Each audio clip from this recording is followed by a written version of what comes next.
The Cincinnati Reds made the right move.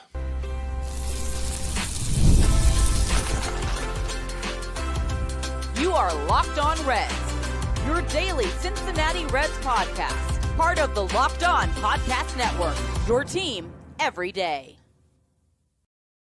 Welcome into Locked On Reds. My name is Jeff Carr, and I am a lifelong Cincinnati Reds fan. I've been hosting this podcast, whether solo or co-hosted, now for over 6 seasons. This is like my 7th off season, talking about the Reds every single day, and I'm happy to be talking with you here today. There's so much to get to because Jonathan India is no longer a Cincinnati Red, and the Reds added a pitcher to their staff that makes me feel like the reliability of the starting rotation just went up.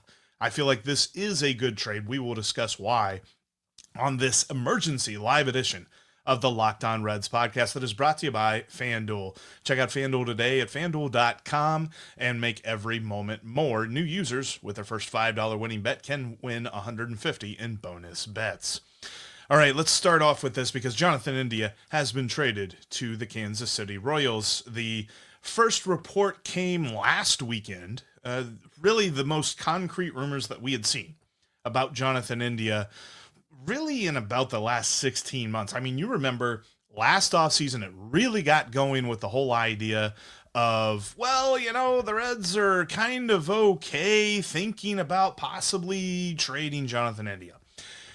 And then it came out last Saturday that the Reds had a concrete rumored offer with the Royals about Brady Singer. And it being that detailed, that specific, made me feel as though there was something to this. This wasn't just a, well, yeah, people are calling and Nick Kroll is listening. This was a concrete thing. And now the full trade terms are Jonathan India and Joey Wiemer, outfielder Joey Wiemer, for right-handed pitcher Brady Singer. Brady Singer really brings a lot to this starting rotation, and I want to jump into him a lot in this episode, but let's start first with what Jonathan India brought to this team. Obviously, Rookie of the Year in 2021, whenever he really got going with the Reds, and ever since then, he's kind of been an enigma. He's been a team leader, he's been very vocal, he's been a fan favorite. But if you break down his performances, he's a perfect guy, and we love to do this on the Locked On Reds podcast where you have like blind comparisons, and you're like, all right, look at this guy, take away his name, take away his picture and all this, you know, his beautiful long flowing locks. What is his performance? Jonathan India's performance was just okay. It was fine. And in 2024 was his best year since his Rookie of the Year season. But even then, I wondered if that's the ceiling for him.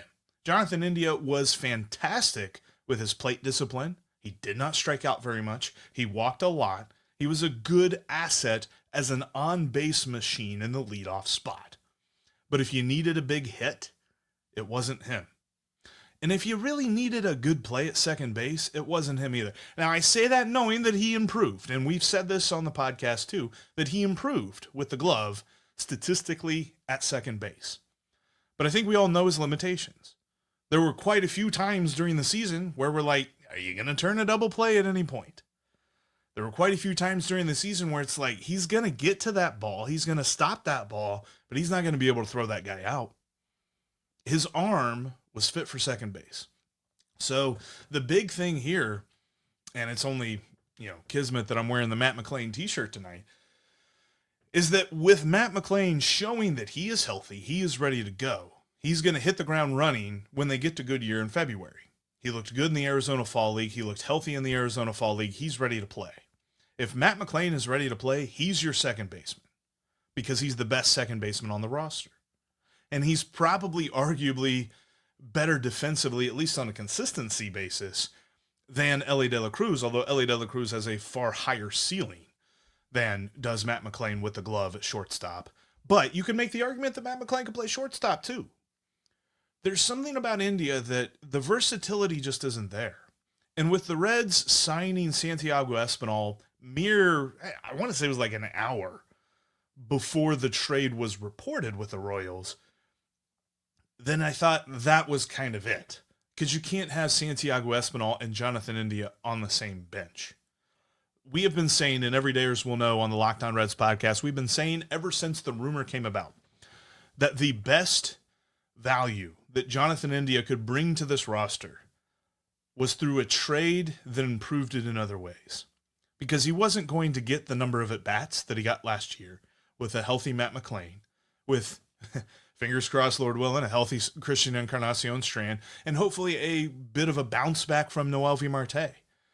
The at-bats that Marte and CES don't get will go to Jeimer Candelario. And when those two guys are playing, Candelario is going to be your DH. It's hard for me to argue for Jonathan India over Jeimer Candelario at the DH spot. So where does he play? He has no arm to play in the outfield. He has no arm to play third base. And he doesn't have the range and speed and arm to play shortstop. Santiago Espinal can at least play a passable shortstop. He can play a passable third base. Let's not even start about the outfield, but hey, he played there too. But he will play second base a lot too. So Espinal does everything you want a bench utility player to do. India didn't. But the Royals were looking for a leadoff man. The Royals were looking for an on-base machine that they could stick at DH or second base. Boom. Jonathan India is ready for you. And oh, by the way, they got Brady Singer. We've been saying all week long that the Reds are better with Brady Singer in the rotation and Jonathan India in Kansas City than vice versa. And I firmly believe that. This is a trade that right now, we as fans are attached to Jonathan India. We're not going to like it.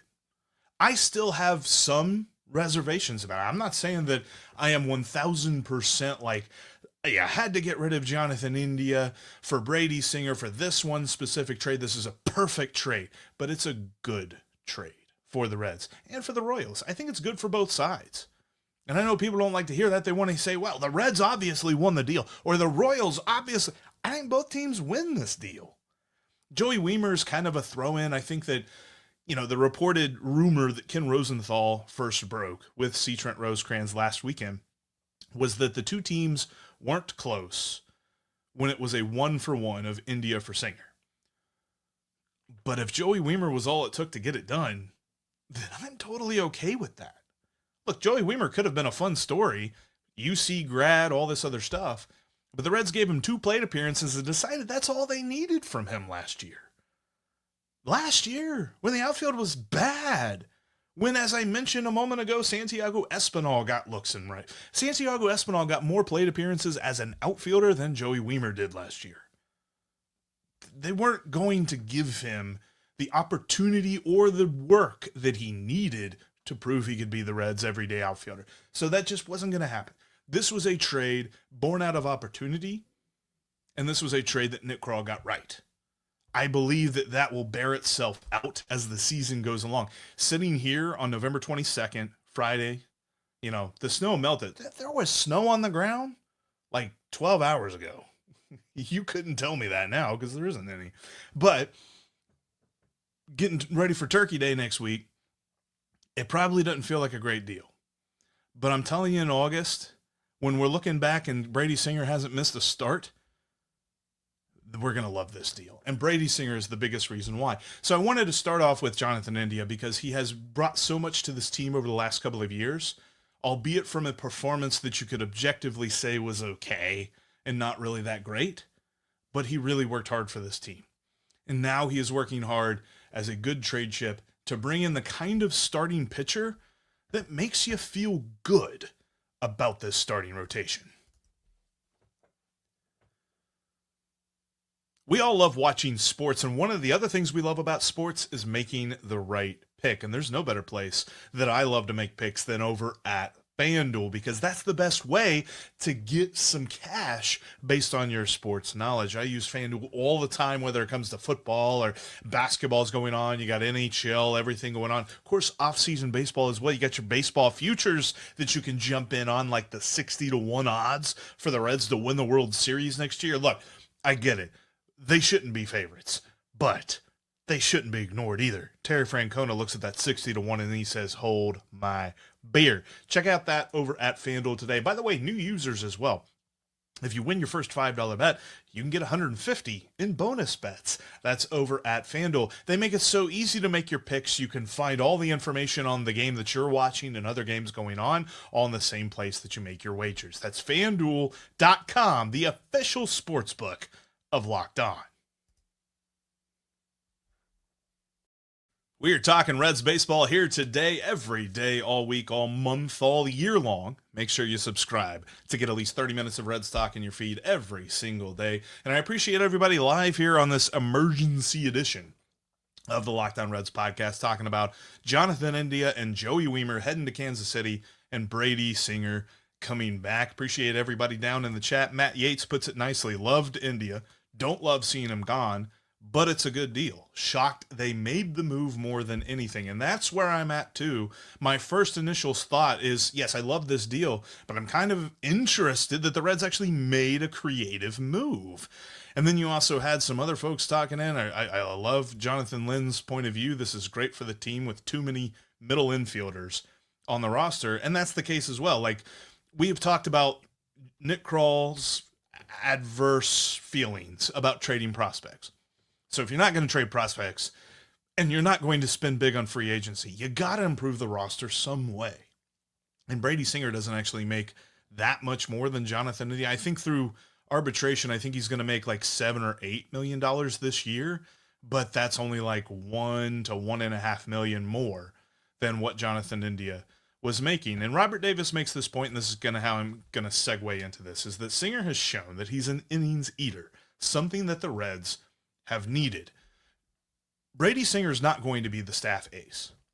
Brady Singer might not be the second best pitcher on this team, but Brady Singer brings reliability, something that we haven't seen from this pitching staff since Luis Castillo spent a full year here before, the year that he was traded. The Reds haven't had a 30 start guy. And while Steve and I discussed, which by the way, Steve is working tonight. That's the reason that I'm solo with this, but this is big news. And I really wanted to get the chance to talk Reds with you here as this news broke. And he'll be back on Monday. But when it comes to Brady Singer, he started 32 games last year. He started 29 the year before. And Steve and I have discussed that we could probably see Hunter Green making 30 starts. You can squint really hard and see Andrew Abbott making 30 starts. I would bet money that Nick Lodolo doesn't make 30 starts. I don't think anybody else does either. Like, I think Rhett Lauder probably makes 25 starts this year, maybe 20 to 25 starts. 25 might be the top. Nick Martinez, I really hope starts like 28 games. But the most he's ever started in a year was his rookie season back in 2014 when he started 24 games. So you don't have that dude. Like, the Reds ran into this 2 straight years where they ran into a problem where they legitimately had to schedule a bullpen day every 5th day. Brady Singer is the kind of guy that you can hopefully get rid of that idea. Bullpen days were used in the playoffs by the Dodgers, by the Yankees, by everybody in the playoffs as strategical moves, not out of necessity. They were used by the Reds last year out of necessity, because at one point, literally everybody on the starting rotation for opening day was either hurt or traded. Frankie Montas was in Milwaukee. But I think that Brady Singer is a guy that you feel better about this starting rotation's stability. And I think that is the key here. You don't need Brady Singer to be the ace. You don't need Brady Singer to come in here and have like a 3.0 ERA with, over a strikeout per inning or whatnot. That's not who he is anyway. Last season, he had a 3.71 ERA, but his expected ERA was a little bit higher than that. Says that he was a little bit lucky. His FIP was a little bit higher than that. Says he was a little bit lucky. But Brady Singer is a pitch to contact type of guy. He is not going to be pitching around the zone, trying to get guys to swing and miss. He is not going to be that guy that is constantly hitting high strikeout totals. We're going to get to the point in the season, the regular season, where you're going to see prop bets on Brady Singer strikeouts, and I don't know that I'm going to be telling you to take the over. Everydayers will know. I love saying take the over. Don't know that Brady Singer strikeouts is going to be one of those things. But when it comes to what he can provide for the Reds is that he's going to be a guy that gets there, and he's going to be there every fifth day. The reservations I have about him is that he does allow some home runs. And that's going to be something that Derek Johnson needs to work with him with. He doesn't come in here with a sterling reputation of never having allowed a home run. Remember, we said that about Brent Suter, whenever the Reds signed Brent Suter from the Rockies, and how he pitched in Colorado and he never allowed a home run.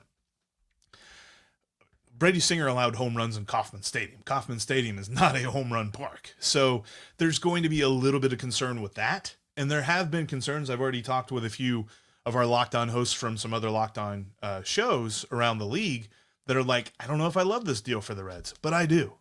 Because this now gives me at least one guy that I know that I can plan on him being there every fifth day. I hope that Hunter Green will be. I hope that Andrew Abbott will be. But the reliability level of Brady Singer is so much higher than those other guys.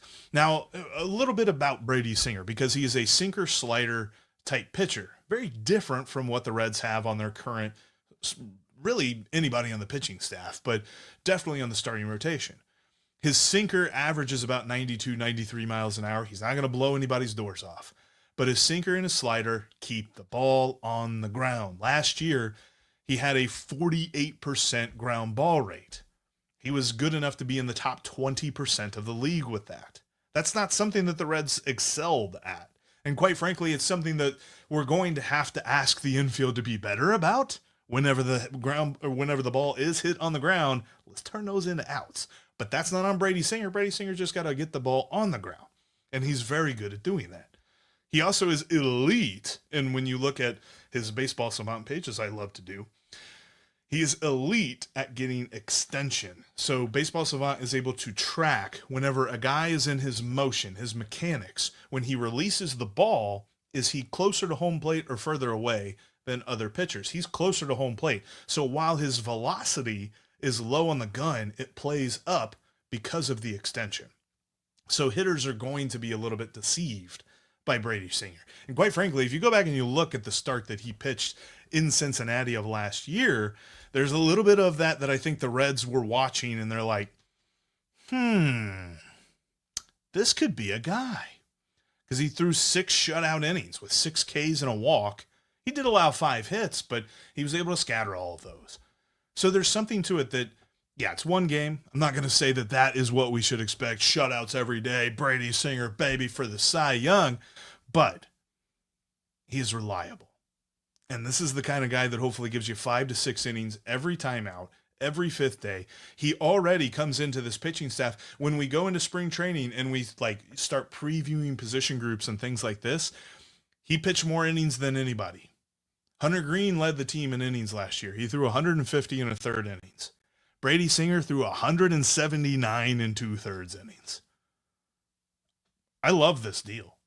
And I get it that there's reservations about certain parts of it. And, you know, we touched on the Jonathan India of it all on the early goings of this show here. But really, I'm very happy with what Nick Krall was able to do here. Because he came into this offseason knowing that the outfield is a problem. But so is the depth in the starting rotation. Now, this does a lot to help out that problem of the depth in the starting rotation. I want to discuss that a little bit more on Monday. I'm not going to get into that too crazy here today. I want to get into that with Steve, but a brief preview of that. Brett Lauder doesn't have to be on the opening day starting rotation. As cool as that would be, the Reds don't have to do that now. Or, guess what? If Nick Lodolo is still having problems with blisters, he doesn't have to be on the opening day starting rotation now. You can move things around a little bit now that you know that you've got 4 guys that you can count on in Green, Abbott, Martinez, and Singer. So who's that 5th guy? That'll be the fun thing to really discuss during the spring training, because you also have the up-and-coming studs and Chase Burns and Chase Petty. What's Connor Phillips looking like this spring training? All of those guys get to be gravy now instead of pillars holding everything up. And I'm so happy about that. But, you know, the Reds made a few other moves outside of the trade that we will discuss coming up next. The best way to get down to the ballpark, get down to the event that you're going to, is with Gametime, because they've got great last-minute deals on all of the events that you're looking for, whether it's football, basketball, hockey, whether you're buying some tickets already for Reds season, or if you're going to a concert, going to a comedy show, going to a theater performance.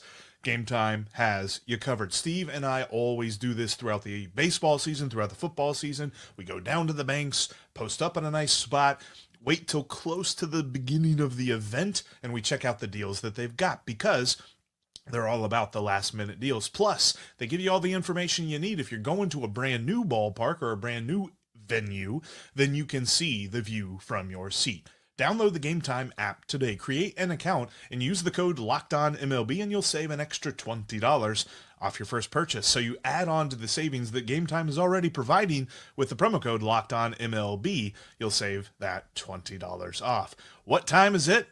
It's Gametime. If you can't watch us on YouTube, make sure you take us with you on your favorite podcasting app. We're literally on all of them. Make sure you subscribe today, and appreciate everybody in the live chat. We're live here talking about this deal and the moves that the Reds made here on non-tender deadline day. Steve is with us in the chat. Like I said, he's at work right now, so he's currently skirting on his other work responsibilities to talk with us, but he agrees. He likes the deal, and he believes that both teams won this trade. I really feel like that is the general consensus that I come away with it, right? Like, modern day sports analysis is all about who won the trade, who lost the trade, who got fleeced. Is there a absolutely just daft general manager out there that has no clue what he's doing? I don't get that feeling out of this deal. I think that both general managers, the Royals and the Reds, looked at their team needs, and they helped out their team needs with this trade. Jonathan India was excess. He was not going to be the opening day second baseman so long as Matt McClain continues to prove that he's healthy. He wasn't really going to play too many other positions. You remember last year, by the way, before we get into the other moves of the day, you remember last year before opening day, really halfway through spring training, there was lots of chatter about, well, India's been working out in left field. India's been taking reps at first base. I just don't think that any of that enthused the Reds. And Nick Kroll took that with him to Terry Francona and said, what do you think? And Terry Francona was like, I think we can move on. I think that we can better fill the roster with a trade. And that's exactly what the Reds did here. Now, they made two other moves on non-tender deadline day. They did one thing. So we said that there was a really good chance India could be traded today. And we said that the team is better off if they made this trade. I also said that the Reds should move on from Santiago Espinal. They did not do that. However, they did a very smart thing, because according to Spot Track, the website that I routinely use throughout the offseason for financials and stuff like that when it comes to the Reds, said that Santiago Espinal, through arbitration, should make somewhere around $3.6 million next year. The Reds avoided arbitration by signing a one-year contract with him worth $2.4 million. So they got themselves a $1.2 million coupon. I like that deal, because now that gives you the stability on the infield. He wasn't always a guy that I felt like the Reds would be better without. It's just in the offseason, this is a numbers game. How does he factor into this roster, and is he worth the number that you have to pay him? That's where the Reds decided that Jonathan India didn't make sense for them, but Santiago Espinal did. In a world where they kept both guys, and it was for the 3.6 instead of the 2.4, they were looking at like $10 million for those two players. So instead of $10 million for the two, they paid 2.4 for the one. And I love the way that worked out. One thing I don't love, though, and I was kind of looking forward to seeing him healthy. I was looking forward to him pitching out of the bullpen in 2025, and that is Ian Gibaut. He was non-tendered by the Reds today. He wasn't due to make a ton of money. I think it was like 1.5 or something like that. But it does make me wonder a little bit. When I think about Ian Gibaut and the struggles that he went through last season with injuries, it felt like every time he was this close, something else happened. He had forearm issues, he had shoulder issues, all this different stuff kept him off the field. And I remember that I got the chance back in April to talk with him up in Dayton after a rehab outing. And he said, man, I feel good. And the plan at that point was for him to go to Louisville, make some appearances, do a couple of back-to-back appearance days, and then he would get called up. And after he went to Louisville and made a few back-to-back appearances, they shut him down. And they never really got him back going again. There was constant reports that they would, ramp him up in August or ramp him up, get him going for the last month of the season or something like that. And I just never believed it. And now that we are here and he got non-tendered, makes me think there was something else going on. That maybe the injuries he sustained are a little bit worse than we thought. Now there's a chance he could come back on some kind of minimum deal, like a minor league invite to spring training, get a veteran minimum if he makes the team. But I don't foresee there being a huge market for him based on the injuries. I think you get non-tendered because there was something going on. So I think that at the end of the day, that's really what the move was going to be. But overall, love the moves today. Very good trade by the Reds, sending Jonathan India and Joey Wiemer. Joey Wiemer, if you heard our episode a couple of days ago, we went through a list of 10 outfielders that were currently on the 40-man roster. Only 3 of them we even sort of kind of liked. One of them was Spencer Steer, one of them was TJ Friedl, and one of them was Jake Fraley. Now, I am very enthused. I thought there was a chance that Jake Fraley could get non-tendered, but I'm glad that they didn't do that.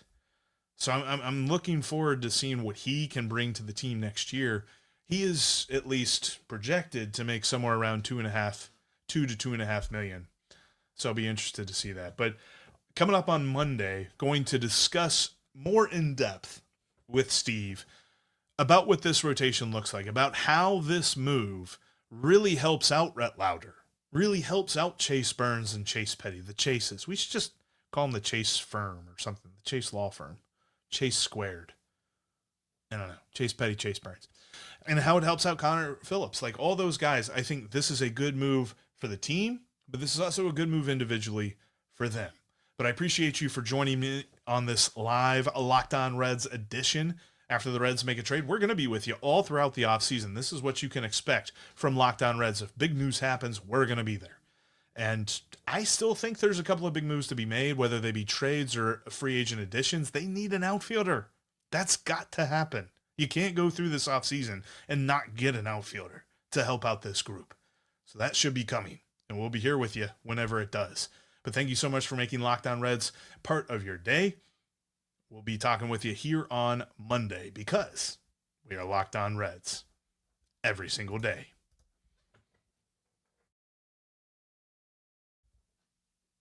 Usually this is where I would rag on Steve. Looks like he's been doing that to me in the comments anyway. Oh well. Have fun at work, Steve.